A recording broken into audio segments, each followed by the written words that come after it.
Ito guys, nakikita natin ito electric fan itong hinahawakan ko. Ito ng mga parts niya iba.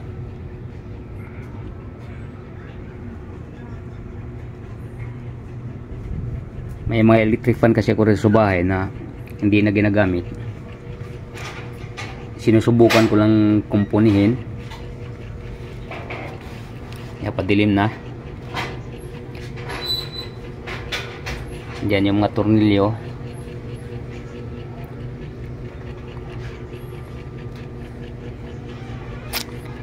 Baka sakaling lang guys na makumpuni ba. Wala akong kasiguraduhan dito kasi hindi naman ako eksperto rito. Baka sakaling na tayong makumpuni ito at magamit.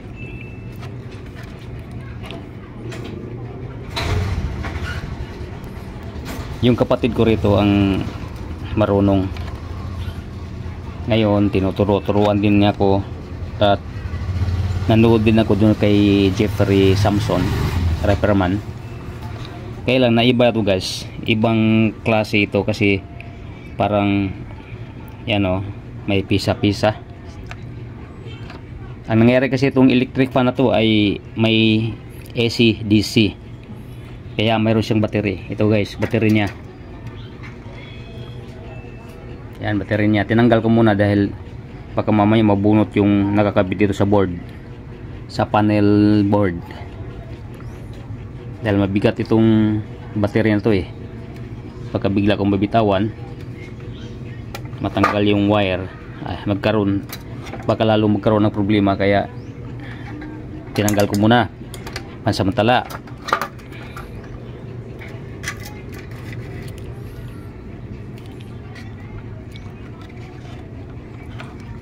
Itong dalawang wire na to ay nanggaling ito sa ulo. Yan, diretso sa ulo.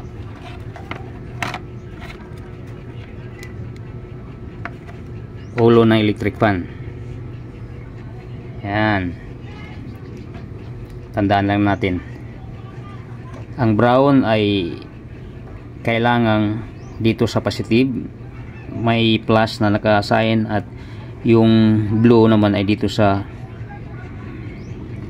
negative. Ito sa battery, mamaya baka hindi ko na maibalik. Positive negative itong wire na to sa battery. Tapos ganun din dito. Itong wire na to, yung isa ay purong pula, kailangan sa positive sign ilagay. Tapos yung pula na may guhit na itim ay dito sa negative. Ito naman sa DC, ito sa 12 volts. Ito ang dalawang pulang wire ay nakakabit dito sa transformer, rekta naman dito sa saksakan ng 220. Transkinit dumating na. Ayun trabaho. Diyan. Tinalas ko doy. Ayan guys, itong itim, itong dalawang itim na magkatabi ay rekta rin sa transformer. Cut muna naman nating video, balikan ko kayo mamaya.